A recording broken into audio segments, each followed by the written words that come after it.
Hi అండి. మీ అందరికీ ఒక సింపుల్ స్నాక్ ఒకటి చెప్పనా.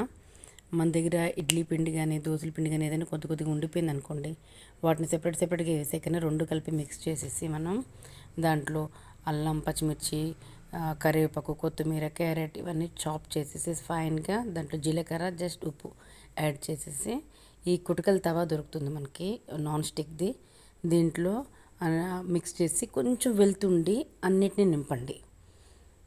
ఫిల్ చేసి లాస్ట్లో కొద్దిగా ఫ్యూ డ్రాప్స్ ఆయిల్ వేసేయండి. ఆయిల్ అంటే జస్ట్ ఉడకడం కోసం కొద్దిగా జస్ట్ వేసేసి మూత పెట్టి వదిలేసేయండి.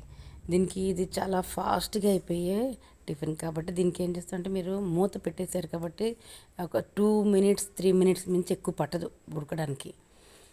ఆ మూత తీసి జస్ట్ తిరగవేయండి దాన్ని. ఎలా అంటే మనకి స్టిక్ ఇస్తాడు వాడు, స్టిక్ కానీ స్పూన్ కానీ నైఫ్ కానీ మనకి ఏదో అవైలబుల్, మనం ఈజీగా తిరగేసుకోవచ్చు. అలా తిరగవేసేసి వాటిని ఒక్క 1 మినిట్ పొయ్యి మీద అలా ఉంచి దాన్ని స్టవ్ ఆఫ్ చేసేయండి. అసలు ఆ వేడికి మీకు ఆల్రెడీ చూడండి ఇలా కాలింది కదా, ఆ వేడికి మిగతాది కూడా వెనకది కూడా ఉడికిపోతుంది.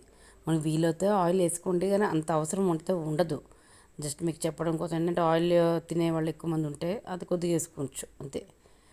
సో అదేసి కొబ్బరి చట్నీ ఉంటుంది కదా, కొబ్బరి చట్నీ కానీ శనగపిండి చట్నీ కానీ పల్లీ చట్నీ కానీ వీటితో సర్వ్ చేసుకుంటే సూపర్ క్రిస్పీగా చాలా బాగుంటాయి.